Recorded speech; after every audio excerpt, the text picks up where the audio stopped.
नमस्कार मंडळी, गप्पांचा फड Aryna of चॅट्समध्ये आपल्या सगळ्यांचं हार्दिक हार्दिक स्वागत आहे. गप्पांचा फडमध्ये आम्ही मित्रमंडळी एकत्र येऊन वेगवेगळ्या विषयांच्या वरती गप्पा मारायचं काम करतो. आजचा किस्सा तुम्हाला सांगायचा तो असा की मजेशीर किस्सा झाला. आज माझी मैत्रीण ऋतुजा कुबेर ही येणार होती मला भेटायला घरी आणि ठरलेल्या टाईमला ती आली, पण काही कारणामुळे मी वेळेत येऊ शकलो नाही. म्हणून मी तिला फोन करत होतो आणि फोन मी माझ्या एका वेगळ्या नंबरवरून करत होतो जो तिच्याकडे सेव्ह नव्हता. तर तिची पहिली रिॲक्शन होती जी मला तिने नंतर आल्यावर सांगितली. 2 वेळा फोन केला, 2 वेळा तिने घेतला नाही.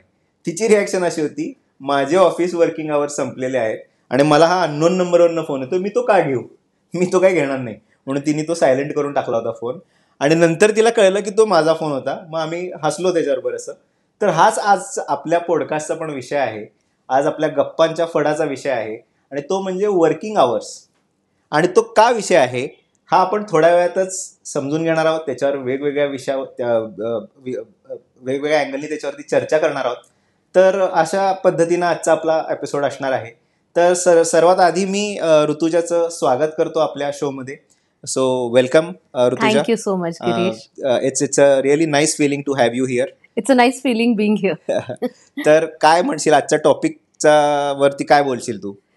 टॉपिक आपण असं गप्पाचं घेतलं आहे की हे ना कसं आहे, सगळ्यांच्या अँगलनी खूप महत्वाचं आहे. आज तू मी एक कॉमन व्यक्तीच्या अँगलनी बघतो या टॉपिककडे, पण या टॉपिककडे मोठे मोठे लोक जे इतके मोठं नाव कमवून आहे त्यांचे व्ह्यूज आणि आपले व्ह्यूज हे सगळे कसे आपण सगळ्या अँगलनी याला बघू शकू, हे जे आपण आज बोलायला बसलो आहे हे मला वाटतं खूप महत्वाचं आहे. कारण काय, आज आपण कुठेतरी त्याच्याकडे सगळ्या अँगलनी एका कॉमन व्यक्तीच्या पॉइंट ऑफ व्ह्यूनी बोलणं बघणं फार गरजेचं आहे. म्हणून टॉपिक मला असं वाटतं फारच चांगलं आहे आज गप्पासाठी. या टॉपिकला चूज करण्यामागचं कारण पण तसंच आहे की दिग्गज मंडळी जसं की नारायण मूर्ती असतील, बरोबर आहे, LNTचे चेअरमन असतील, तर ह्या सगळ्यांनी वर्किंग आवर्सवर काही टिप्पणी केली. बरोबर. आणि सध्या तुला माहिती आहे की सोशल मीडिया म्हटलं की एखादा विषय एखादं वाक्य जरी बोललं गेलं की त्याच्यावर सगळ्या स्तरातून वेगवेगळ्या पद्धतीने त्याच्यावरती प्रतिक्रिया उमटत असतात. बरोबर. आणि आपण पण म्हणजे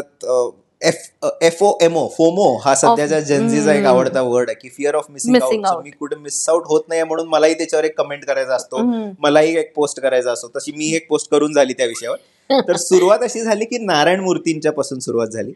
इन्फोसिसचे जनक पुणे आपण. नारायण मूर्तींनी असं स्टेटमेंट दिलं होतं की वर्किंग आवर्स हे इतके इतके स्पेसिफिक पाहिजेत, किंवा आत्ताचे जे वर्किंग आवर्स आहेत ज्याच्यामध्ये वीकेंड ऑफ असतो शनिवार रविवार, तर तो कुठेतरी त्यांना खटकतो, असं थोडक्यात त्यांचं म्हणणं होतं. तर ह्या विधानाकडे तू कसं बघशील किंवा तुझ्या ह्याच्यावरच्या काय विचार आहेत हे सगळ्यांना सांगशील का? बरं, आता नारायण मूर्ती सर जे आहे ज्यांनी हे म्हटलं, तर सगळ्यात पहिले जर याच्याकडे आपण बघितलं तर मला असं वाटतं की त्यांना जे म्हणायचं होतं त्या गोष्टीपासून हे कुठेतरी सेंटिमेंटल झालं एकदम वर्क आवर्सचं. पण तर मला असं वाटतं त्यांचा व्ह्यू थोडा कॉम्प्रिहेन्सिव्ह होता. असं टू द पॉइंट नव्हता की तुम्ही 70 तासच काम करा किंवा इतके तासच काम करा. मला असं वाटतं त्यांनी स्वतःच्या एक्सपिरियन्समधनं म्हटलं.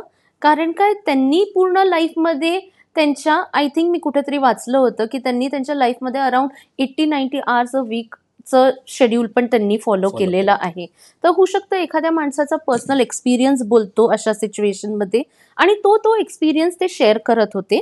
आणि त्यांचा अँगल असा होता की कुठेतरी लॉंग टर्ममध्ये आपल्या एक जो कंट्री आहे त्या कंट्रीवर एक डेव्हलपिंग नेशन आहे, तर याच्यासाठी आपलं जे इन्फ्रास्ट्रक्चर आहे किंवा हे सगळं आहे ते एक डेव्हलपिंग कंट्रीच्याच अँगलनी आहे सध्या.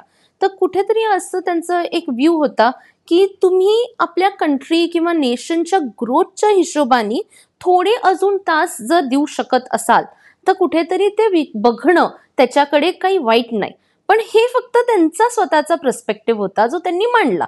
आणि त्याच्यावरती आता जे कॉमन पर्स्पेक्टिव्ह आहे, तुझा माझा सगळ्यांचा काही ना काही एक पर्स्पेक्टिव्ह असणार आहे. तर त्या सगळ्या अँगलनी आपण त्याच्याकडे नक्कीच बघायला पाहिजे. ऑफकोर्स याला थोडासा ट्विस्ट मिळाला तो म्हणजे LNTच्या चेअरमननी जेव्हा एक विधान केलं आणि त्याच्यामध्ये असं होतं की तुम्हाला संडेला काय कशाला हवी आहे सुट्टी.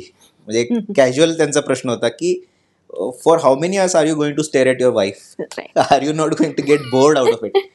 सो फॅमिली किंवा वर्क लाईफ बॅलन्स किंवा नंबर ऑफ आवर्स ह्या सगळ्यांना किती स्थान आहे लाईफमध्ये. त्याचबरोबर whether it is about the number of hours of work और whether it is the quality. म्हणजे आनंद महिंद्रांचंच त्याच्यावरचं स्टेटमेंट होतं की किती क्वालिटी तुम्ही देताय याला जास्त महत्त्व आहे माझ्या दृष्टीने क्वांटिटीपेक्षा. सो नंबर ऑफ आवर्सपेक्षा तुम्ही कसं आउटपुट देताय. फॉर एक्झाम्पल 2 पद्धतीचे एम्प्लॉईज असू शकतात एखाद्या ऑर्गनायझेशनमध्ये, की मला लेट्स अज्युम की 10 ते 6 हे माझं वर्किंग टाईम आहे. तर 10 ते 6 या वेळेमध्ये मी किती मॅक्सिमम प्रोडक्टिव्ह असू शकीन आणि मी कसं माझं बेस्ट देऊ शकीन, हा एक भाग झाला. दुसरा आहे की मी काम करतोय आणि I don't mind sitting late after the working hours. मी स्लॉग पण करायला तयार आहे आणि I am least bothered about the quality. मग मी थोडासा टाईममध्ये ब्रेक पण घेत राहीन.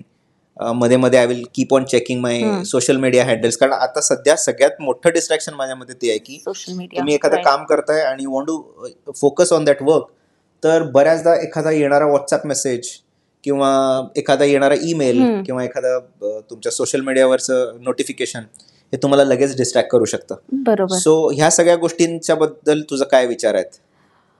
मला असं वाटतं की तू जसं म्हणतो आहे की 2 प्रकारचे लोक असतात, तर कुठेतरी मला असं वाटतं एखाद्या इंडिव्हिज्युअलनी स्वतःला हा प्रश्न विचारायला पाहिजे आज, की आपल्याला कोणत्या कॅटेगरीमध्ये बसायचं आहे, की आपल्याला आपल्या टायमिंगमध्ये प्रोडक्टिव्हिटीवरती फोकस करायचं आहे, की आपल्याला असंच काहीतरी डिस्ट्रॅक्शन्समध्ये इन्व्हॉल्व्ह होऊन कुठेतरी डाऊन द लाईन त्याच्यापासून जे प्रोडक्टिव्हिटी आहे ती शेवटी कमीच होणार आहे या डिस्ट्रॅक्शन्समुळे.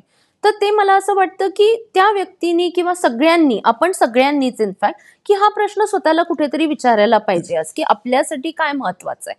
आणि जसं तू म्हणतोय की टाइम जो असतो तो प्रोडक्टिव्ह केव्हा होतो, तर मला हे माझं स्वतःचं बिलीफ आहे की हार्ड वर्क हा लागतो. म्हणजे it's not in terms of hours only, it can be in terms of many other things, ki maybe you are learning new things which you have never done in an organization where you need to invest a little bit more than what you have been doing. किंवा होऊ शकतं की तुम्हाला कोणची तरी गोष्ट आहे जी जिथे अटकला आहात त्याच्यामध्ये सॉल्व्ह करायला एखाद्या वेळेस तुम्हाला जास्ती हार्डवर्क द्यावा लागतो, पण कुठेतरी स्ट्रगल आणि हार्डवर्क हा part and parcel of life आहे. You can stay away from in between. पण हार्डवर्क जेव्हा आपण म्हणतोय, so is it worth having that hard work at the cost of your family life? हा पण एक क्वेश्चन येणार. राईट. हा पॉइंट जो आहे ना, हा पुन्हा इंडिव्हिज्युअल पर्स्पेक्टिव्ह वरती खूप आहे. पण कसं आहे, हार्डवर्कचं मिनिंग हे नाही आहे की तुम्ही सकाळी 10 ते 5 बसून राहा आणि तीच गोष्ट करत बसा. हार्डवर्कचं मिनिंग हे आहे की माझे टार्गेट्स हे आहे, मला हे अचीव्ह करायचं आहे, मी हे अचीव्ह करण्यासाठी एवढे पॅरामीटर्स लेखले आहे, या पॅरामीटर्सच्या अगेन्स्ट मी एवढे टाइम इन्व्हेस्ट करतो आहे. तर that can be defined by you again. म्हणजे हे असं नाही, आता ठीक आहे एखाद्या ऑर्गनायझेशनमध्ये किती स्कोप आहे हे डिफाईन करायला, हे पण मॅटर करतं. कारण काय, तू इमॅजिन कर, तू सकाळपासून संध्याकाळपर्यंत हे सगळे पॅरामीटर्स जर फॉलो करतो आहे, की तू स्वतःसाठी एक वीकली शेड्यूल बनवला आहे, you have some targets at the end of the week, you have invested whatever you require for achieving those targets, you have broken down them into times, but then there are certain deadlines which have to be met with A, colleagues in your organization, B, your senior who is म्हणजे त्यांच्या खाली तू काम करतो आहे. तर आज तू किती bosses, तर आज तू कितीही तुझा शेड्यूल बनवला तरी हा शेड्यूल शेवटी फक्त तुझ्याच, it has to be in sync with the team, it has to be in sync with every people around you. Exactly तोच क्वेश्चन आहे. कारण प्रेक्षकांसाठी ऋतुजा एक टीचर आहे आणि तिने खूप मोठ्या मोठ्या एज्युकेशनल इन्स्टिट्यूट्समध्ये आजपर्यंत काम केलेलं आहे. सो वर्किंग इन अ टीमचा तुला खूप चांगला एक्सपिरियन्स आहे. कारण मला वाटतं की एखाद्या एज्युकेशनल इन्स्टिट्यूटमध्ये it's more about team working on a common goal. Right. So बऱ्याचदा असं होतं की it's the culture of the organization which makes or breaks the entire team. So sometimes असं पण ऑब्झर्व केलं गेलंय बऱ्याच एक्सपर्ट्सनी, जे ह्युमन रिसोर्स वरचे बेसिकली एक्सपर्ट्स आहेत, की एखाद्या ऑर्गनायझेशनमध्ये let's say I have my own goal to be very efficient in my work. मी नंबर ऑफ आवर्स मला जे नेमून दिलेत त्याच्यात मी काम करणार आहे आणि मी माझं बेस्ट प्रोडक्टिव्हिटी देणार आहे. If I decide that, but then there are people yes you are surrounded with, right. आणि प्रत्येकाचे अजेंडाज वेगळे वेगळे असणार आहेत, बरोबर. प्रत्येकाचे वर्किंग स्टाईल्स वेगळे असणार आहेत. Right. Sometimes it is peer pressure, pressure. की ज्याच्यामध्ये people will try to say की तू कशाला एवढं काम करतोयस, तुझ्यामुळे सगळ्यांना करावं लागेल. मग तो ट्रेंड सेट होते, you will set a Right. Bar for good work किंवा क्वालिटी. सो सगळ्यांनी मिळून आपण रिलॅक्स्ड काम करूया.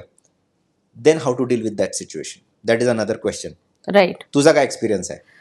माझं स्वतःचा ना ॲक्च्युली खूप, जसं तू म्हणतोय की मी फॉर एव्हर आत्तापर्यंत have always been in teaching institutes. तर माझं टीचिंग इन्स्टिट्यूट्सबद्दल ना 2 एक्स्ट्रीम सिच्युएशन्स बघितले आहे मी. म्हणजे मी एका इन्स्टिट्यूटमध्ये when I was very young, मी जस्ट पास आउट होती and I had joined an institute. So तेव्हा मी जो एक्सपिरियन्स होता तो माझा इतका चांगला होता की I was there for hardly 1.5 year 1 year and then I got married. माझं लग्न झालं.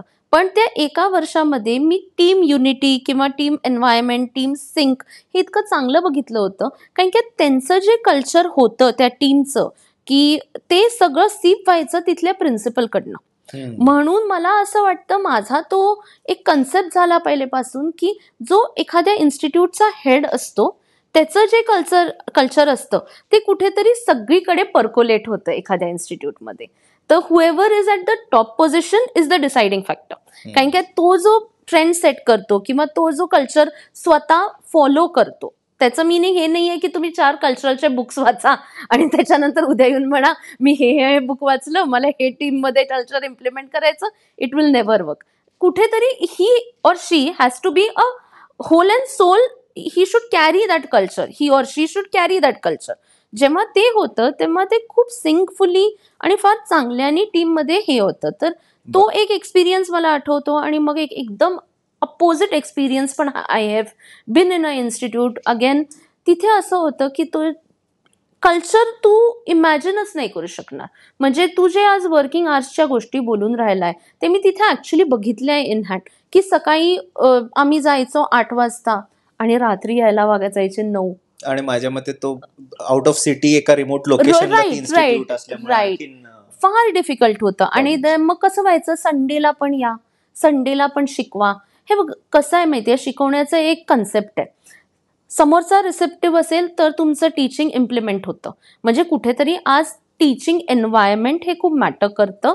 Environment has all the factors. It includes the teacher, it includes the students, it includes the class setting. तू म्हणतेस ते बरोबर आहे, कारण स्टुडंट पण जर ओव्हरवर्क झाला तर त्याचं जे ऍब्झॉर्ब करायचं, न्यू नॉलेज अक्वायर करायची जी कॅपॅसिटी आहे ती पण कुठेतरी कर्टेल डाऊन होणार. कारण तो जर 7 दिवस जर बसून शिकत असेल, त्याला पण 1-2 दिवस थोडं रिक्रिएशनल ऍक्टिव्हिटीसाठी म्हण किंवा जे झालेलं आहे त्याचं मनन चिंतन करून रिवाइज करण्यासाठी थोडा वेळ हा पाहिजेच आहे. सो स्टुडंटची सुट्टी कॅन्सल करून रविवारी पण शिकवणं, I think that is something that नाही. आणि ते कुठेतरी it did not go good. म्हणजे not with the students, neither with the staff. म्हणून मला असं वाटतं की ते 2 एक्स्ट्रीम बघितल्यानंतर मला असं वाटतं की तुम्ही ॲज अ इंडिव्हिज्युअल कसे आहात आणि तुम्हाला कुठे कुठे तुमच्या प्रायोरिटीज आहे हे कुठेतरी जर आपण डिफाईन करू शकलो तर आपण या बाजूच्या एक्सटर्नल फॅक्टर्स पासून थोडंसं काहीतरी आपल्याला लांब करू शकतो. म्हणजे आपण स्वतःचे प्रायोरिटीज डिफाईन करणं आजच्या वर्ल्डमध्ये हे फार फार इम्पॉर्टंट आहे. पण एक ह्याच्यात प्रॉब्लेम पण आहे, म्हणजे जो मी तुला अपफ्रंट सांगू शकतो. राईट. कारण मी एक प्रॅक्टिसिंग चार्टर्ड अकाउंटंट आहे. राईट. आणि आय नो की नो मॅटर तुमचा ऑर्गनायझेशनल पॉलिसीज खूप चांगल्या असू शकतात, पण sometimes you have to deal with the outside forces. Example एक देतो की मोस्ट ऑफ द टाइम्स तुम्ही जर सीए फर्म डोळ्यासमोर आणली तर ट्रॅडिशनल सीए फर्म मध्ये स्लॉगिंग ही एक कन्सेप्ट असायची. म्हणजे काय, तर एखादा सीझन येणार, मग तो इन्कम टॅक्सचा असेल किंवा आणखीन कुठला सीझन असेल किंवा ऑडिटचा सीझन असेल, आणि त्या सीझनच्या वेळेला जे काही तुमचे सायनिंग चार्टर्ड अकाउंटंट्स आहेत ते असतील किंवा त्यांचा स्टाफ असेल किंवा त्यांचे मॅनेजर्स असतील, they will sit for late hours. रात्री 12-12, 1-1 वाजेपर्यंत बसायचं, त्या ड्यू डेटच्या आधी सगळं काम संपवायचं. हा एक पूर्वीच्या पिरियडमध्ये मी म्हणतोय. आता त्यात खूप सारी सुधारणा झालेली आहे आणि thanks to the people who are actually implementing good policies in their organisation, chartered accountants. पण ह्याच्यात खूप सारा बदल दिसतो आपल्याला. पण हे सगळं का करावं लागतं हे जर थोडासा विचार केला तर there will be 2 aspects. Aspect number 1 की स्वतःच ऑर्गनायझेशन मध्ये शिस्त नसण्याचा एक बॅकग्राऊंड असू शकतं, पण बऱ्यापैकी ह्याच्यात जर शिस्त आहे असं समजू तर there are third party forces, जसे की क्लायंट्स आहेत, बरोबर, टॅक्स पेयर्स आहेत, ज्यांचा डेटा येणार, बरोबर. आल्यानंतर त्याच्यावर काम सुरू होणार आणि मग ते काम संपायला उशीर होणार. बरं, त्यांनाही हे माहिती आहे की ही ड्यू डेट आहे, बरोबर. या ड्यू डेटच्या आधी काम झालं पाहिजे. सो इफिशियंट टॅक्स पेअर काय करेल, आपला डेटा योग्य वेळी पूर्ण करून त्या सीए कडे योग्य वेळेत देईल, सो दॅट त्या स्टाफला चांगला वेळ मिळाला ड्यू डेटच्या आधीपर्यंत काम पूर्ण करण्यासाठी. बरोबर. आता ह्याच्यामध्ये क्लायंट एज्युकेशन आणि थोडंसं क्लायंट कल्चर डेव्हलप करणं हे पण महत्वाचं आहे. थोडीशी डिसिप्लिन त्या ठिकाणी आणली तर तो डेटा फ्लो मध्ये मिळेल. ह्यांना पण जास्त लांब वर्किंग आवर्स बसावे लागणार नाही. So I personally follow a culture wherein I do not recommend or entertain late sitting.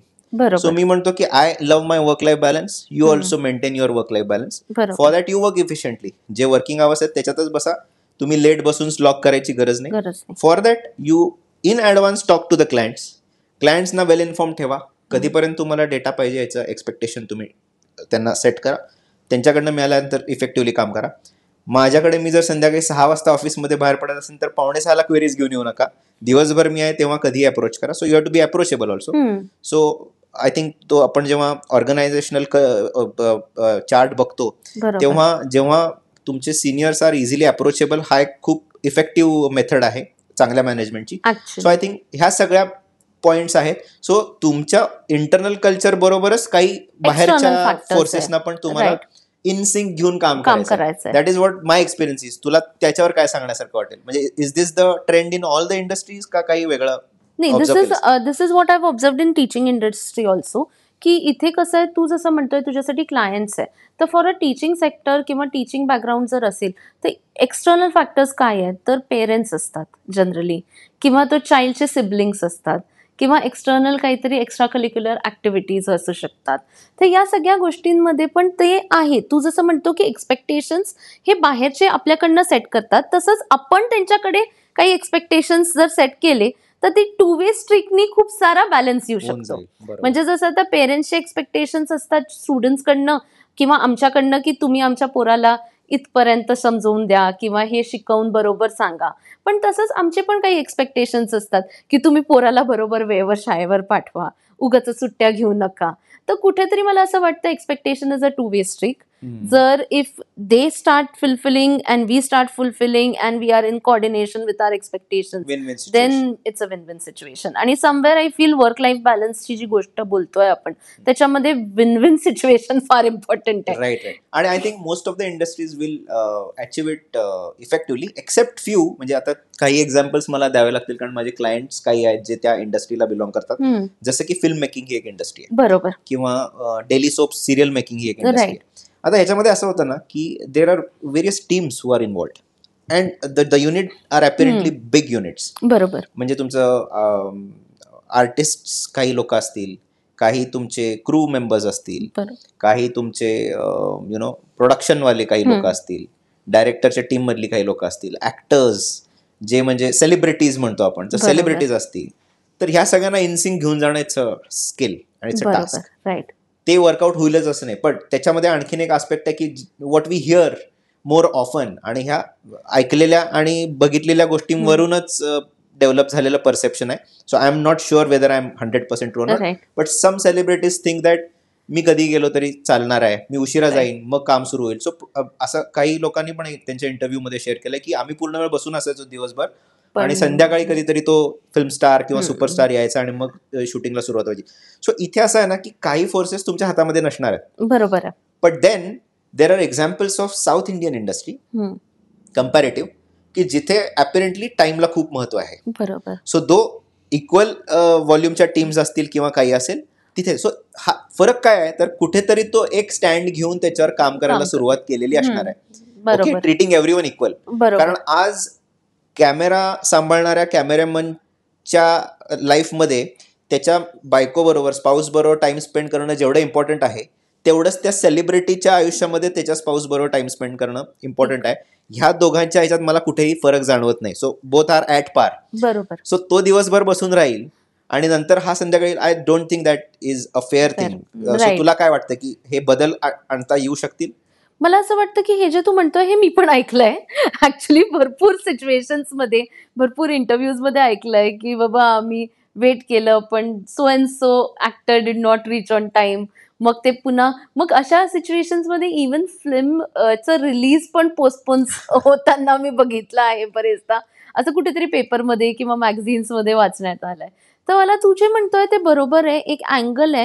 हिच्यामध्ये मला असं वाटतं कुठेतरी ना आपल्या सोबत जे लोक असतात एका वर्क एन्व्हायरमेंटमध्ये, एक तू त्याचा शब्द कसा सांगू, एक कन्सिडरेशन असणं समोरच्यासाठी किंवा समोरच्याच्या लाईफसाठी, हे एक सेन्सिटिव्हिटी असणं पण फार गरजेचं आहे. राईट. की मी तुझ्यासोबत काम करते, तर मी तुझ्यासोबत दिवसभर काम करते, पण मी हे समजून घेते यू शुड हॅव की दॅट हा empathy. Empathy, exactly, empathy is the perfect word for it. की okay, there are situations wherein you want to do something with your own life, with your family, with your friends. तर कुठेतरी तो एक sensitive एम्पथीचा फार फार फार गरज आहे. आणि empathy is one strong pillar for culture building in any culture organisation. Building हा तू जो वर्ड वापरलास तो खूप महत्वाचा आहे, कारण एक इन्सिडन्स आहे माझ्याच फील्डशी रिलेटेड आहे की बिग 4 म्हणून 4 ज्या मोठ्या अकाउंटिंग फर्म आहेत त्यातल्या एका फर्ममध्ये एक स्टाफ होती आणि she was a young lady आणि with a lot of aspiration like any other lady or a man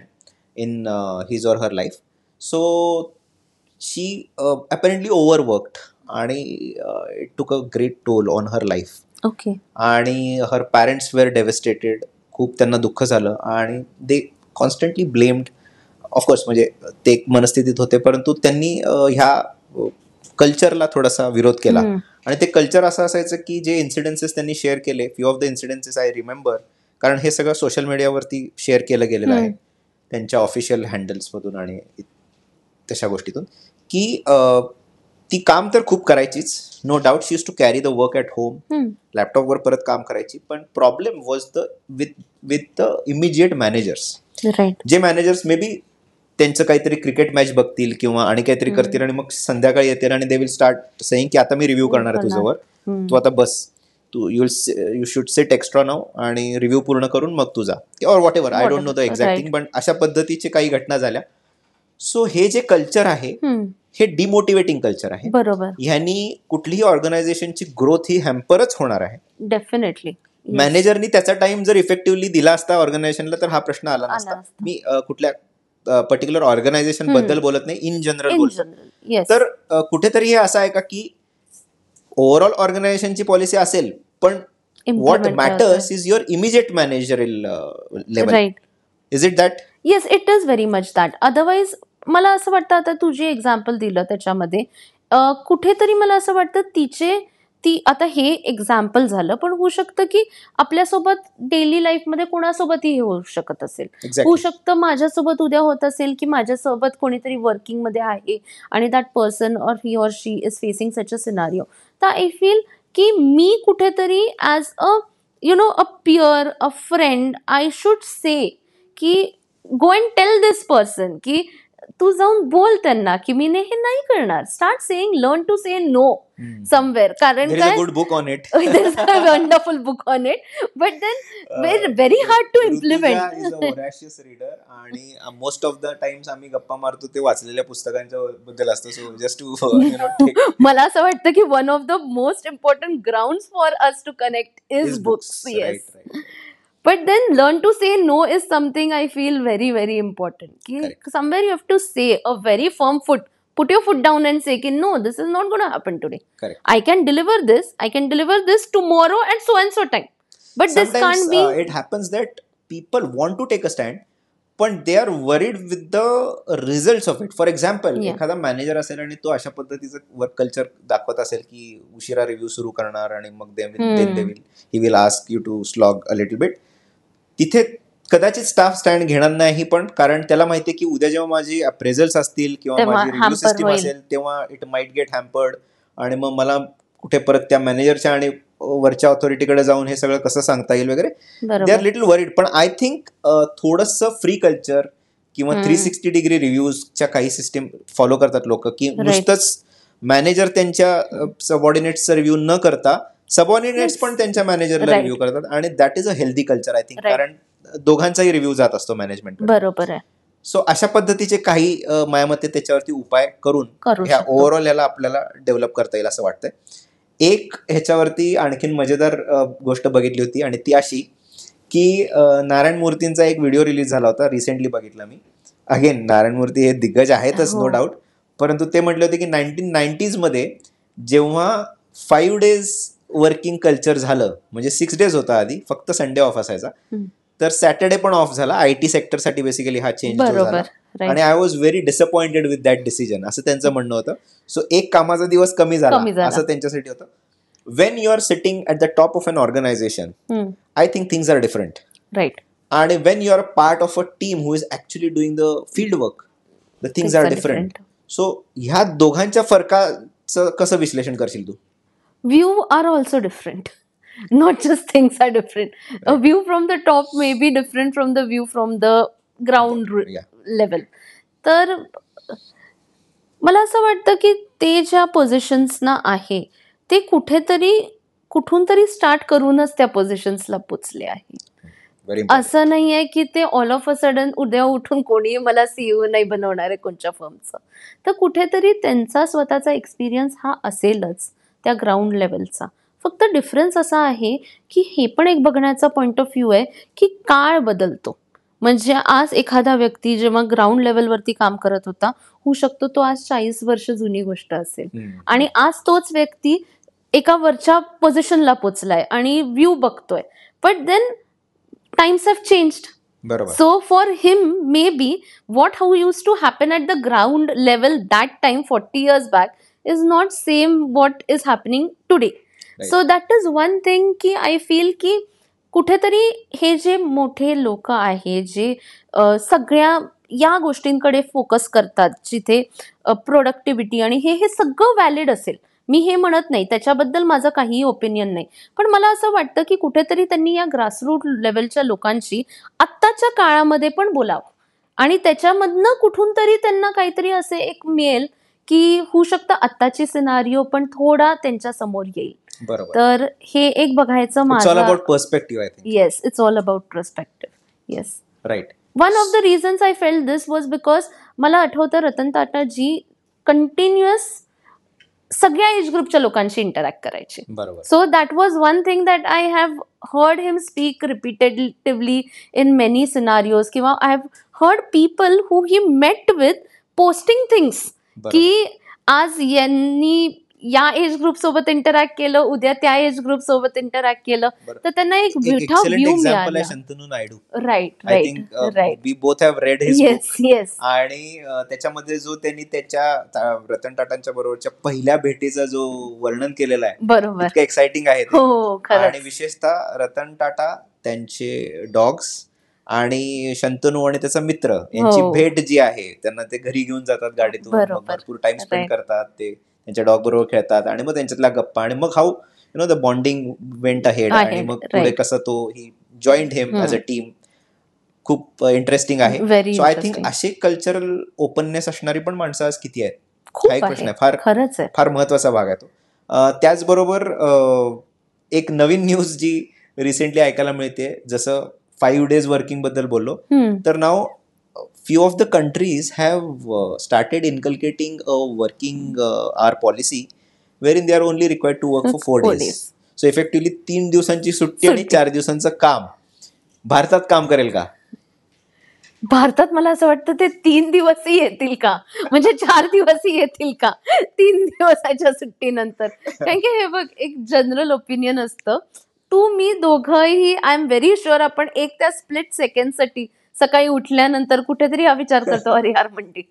म्हणजे मला तरी होतं, मला नाही माहिती अजून किती लोकांना होतं. तो हार्डली फ्रॅक्शन ऑफ अ सेकंडसाठी असेल. The second thought in my mind is oh यार मंडे, आणि then I get a list of things. But for the first second it is अरे यार Monday. So usually it is like oh Monday and then oh EMIs.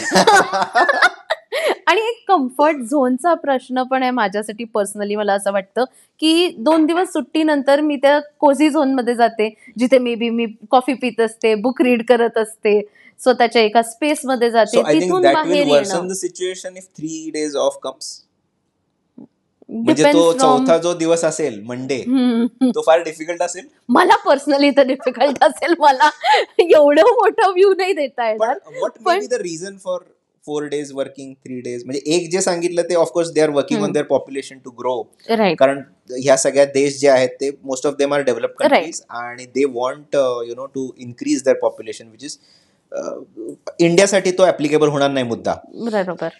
I think it will work against Indian scenario. Right. पण other than that काय मुद्दा असेल की ज्याच्यासाठी हे 4 daysचं आणि 3 daysचं केलं असेल त्यांनी?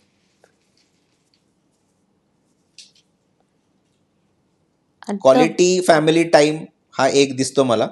मला असं वाटतं त्यांच्याकडे फॅमिली टाइम देणं, पण कसं असतं, there children move out from the home when they are 15-16.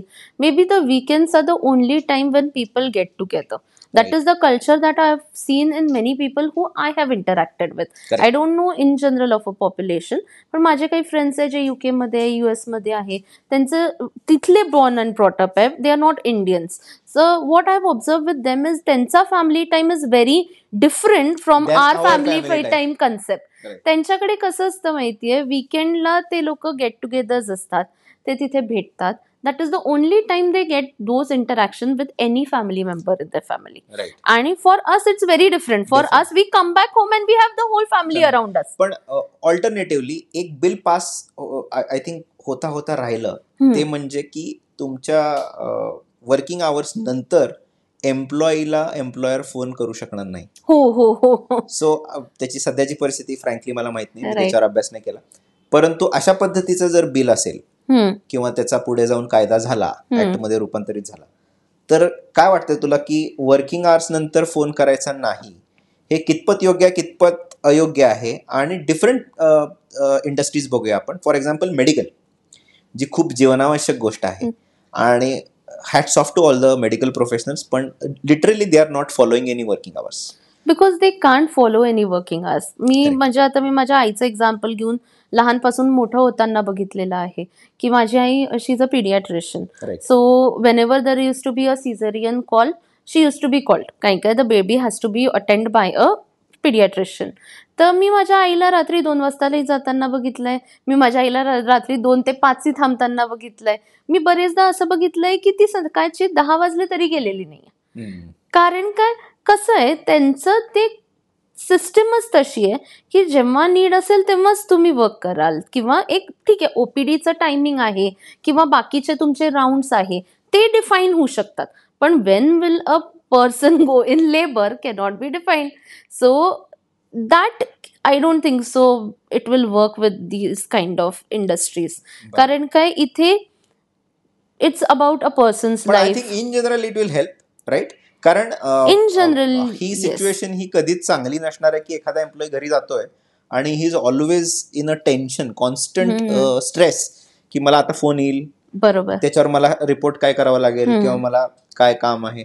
I think that will help most of the industries, पण barring certain industries like medical profession असेल किंवा आणखीन कुठला असेल जिथे ते अप्लाय होणारच नाही.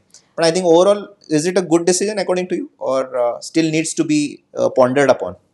Needs to be pondered upon. The one of the reasons I'll tell you why is because we are so accustomed to having this in our life. Every one of us. It's not just in general. But if you think over it genuinely, you will find की आपण ना जर तो phone नाही आला ना तर आपण त्याच्यामध्ये विचार करू, अरे आज फोन का नाही आला, आज कुणी विचारलं का नाही, अरे आज माझे बॉस कुठेतरी फिरायला चालले गेले का.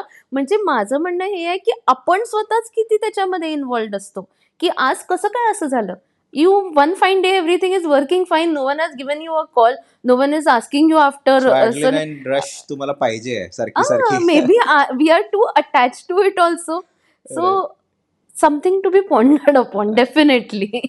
आय थिंक गप्पांचा फड याच्यावर आज अगदी मुक्तपणे चांगली चर्चा झाली. आणि विशेष गोष्ट म्हणजे मी तिला आज पॉडकास्ट आहे म्हणून सांगितलं नव्हतं, सो शी वॉज अनप्रिपेअर्ड. आणि मला हेच पाहिजे होतं की रॉ डिस्कशन्स, तुझे काय थॉट्स आहेत त्या विषयावर, कारण सध्याचा खूप हॉट टॉपिक आहे वर्किंग आवर्स. तुमची मतं काय आहेत ते तुम्ही कमेंटमध्ये पोस्ट करायला विसरू नका. पण माझा तुला प्रश्न आहे की कसा वाटला तुला गप्पांचा फडवर येऊन आज? कसं, व्हॉट इज युअर व्ह्यू? छान वाटलं. मला असं वाटलं मी बरेच दिवसांनंतर मन मोकळं करून बोलली आहे, तर म्हणून मला तो जो फिलिंग येतो आहे मुक्तपणे बोलायचा, तो फार छान वाटतो आहे. Thank you so much for coming. आणि thank you so much for having me. मस्त मजा आली गप्पा मारून. हो. So like, share and subscribe आणि stay tuned. Thank you so much. नमस्ते.